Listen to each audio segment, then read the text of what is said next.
열린교회 성도 여러분 안녕하세요. 1월 17일 매일 성경 묵상하겠습니다. 오늘 묵상할 말씀은 민수기서 10장 1절에서 10절의 말씀입니다. 함께 읽겠습니다.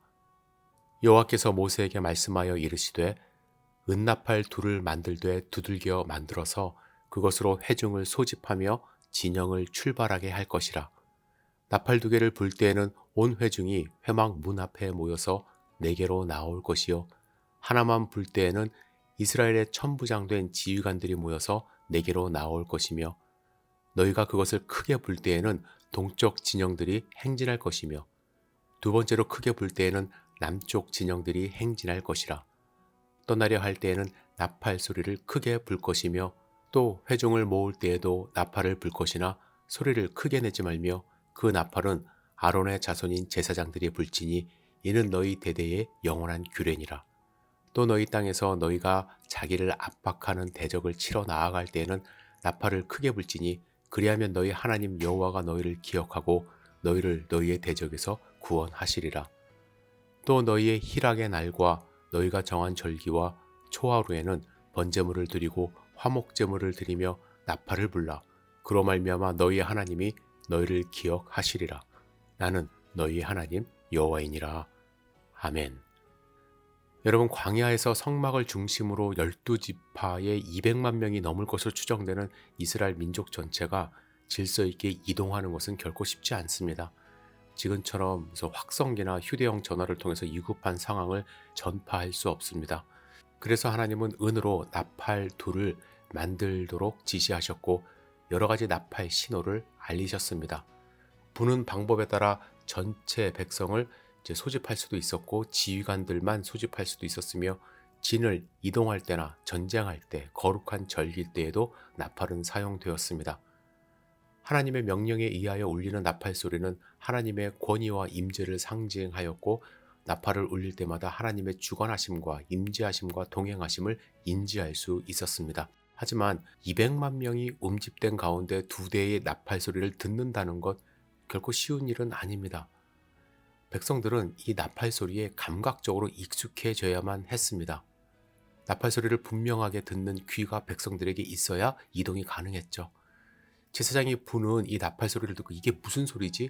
회중이 모이라는 건가? 아니 족장이 모이라는 건가? 아니 출발하는 건가? 이렇게 우왕좌왕하면 안 된다는 것입니다. 듣는 순간에 그 의미를 본능적으로 직감적으로 알아들어야 하는 것이죠. 이 소리를 자다가도 한참 일하는 중이라도 알아들어야 했습니다. 나팔 소리에 이제 깨어 있어야 한다는 것입니다. 여러분, 광야는 이러한 소리에 훈련을 하는 곳이라고 저는 생각을 합니다. 하나님의 소리에 훈련을 하는 거예요. 우리의 모든 감각을 깨어있게 하는 곳이 이 광야입니다. 조용히 있을 때 바람 소리, 벌레 울음소리, 사람들의 움직임 소리도 민감하게 들리는 곳이 이 광야입니다. 우리가 다른 일에 정신 팔려 있으면 어떤 소리도 제대로 들을 수 없어요. 일을 하면서도 하나님의 뜻을 알려고 노력하는 곳이 바로 이 광야입니다. 따라서 광야는 하나님의 소리에 집중하는 훈련을 하는 거룩한 장소가 되는 것입니다. 다윗의 광야의 삶을 묵상했던 유진 피터스는 이렇게 말합니다. 하나님과 관계를 맺으며 살아간 광야 생활을 통해 다윗 안에는 신성함을 알아볼 줄 아는 감각이 크게 자라났던 것이다. 모든 것과 모든 사람 안에서 하나님의 아름다움과 임재와 거룩을 알아보는 그의 인식은 척박한 광야 생활 중에 놀랄 만큼 자라났다. 무엇보다도 다윗은 하나님을 경외할 줄 알았다. 광야 시절에 쓴 많은 시편들은 이를 뒷받침해주는 증거다. 이 이야기는 그의 그러한 거룩한 삶의 면모를 보여준다. 다윗의 거룩함을 드러낸 시편이 하나 있습니다. 57편인데요. 시편의 제목이 다윗이 사울을 피하여 굴에 있을 때에라는 시인데 여기에 다윗의 기도 속에 담긴 영성이 우리 안에도 자리 잡기를 간절히 바라며 현대인의 성경으로 함께 읽겠습니다. 하나님이시여, 나를 불쌍히 여기시고 나를 불쌍히 여기소서. 내 영혼이 주를 의지합니다. 내가 이 재난이 지날 때까지 주의 날개 그릇 아래 피하겠습니다. 내가 가장 높으신 하나님께 부르짖노라. 그는 나를 위해 자기 뜻을 이루시는 분이시다. 그가 하늘에서 나를 구하시고 나를 짓밟는 자를 책망하시며 한결같은 사랑과 신실하심을 나에게 보이시리라. 내가 사자처럼 사나운 원수들에게 둘러싸였구나.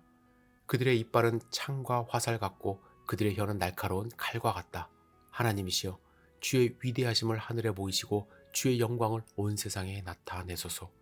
내 원수들이 나를 잡으려고 그물을 쳤으니 비통한 심정 금할 길 없구나. 그들이 내 앞에 웅덩이를 팠으나 오히려 자기들이 그 웅덩이에 빠졌네. 하나님이시여, 내가 마음에 확신을 가지게 되었으므로 노래하며 주를 찬양하겠습니다. 내 영혼아 깨어라, 비파야 수금아 깨어라, 내가 새벽을 깨우리라. 여호와여, 내가 많은 나라들 가운데서 주께 감사하며 많은 민족들 가운데서 주를 찬양하겠습니다. 주의 한결같은 사랑은 너무나 커서 하늘까지 미치고 주의 성실하심은 창공에 이릅니다. 하나님이시여, 주의 위대하심을 하늘에 보이시고 주의 영광을 온 세상에 나타내소서. 아멘.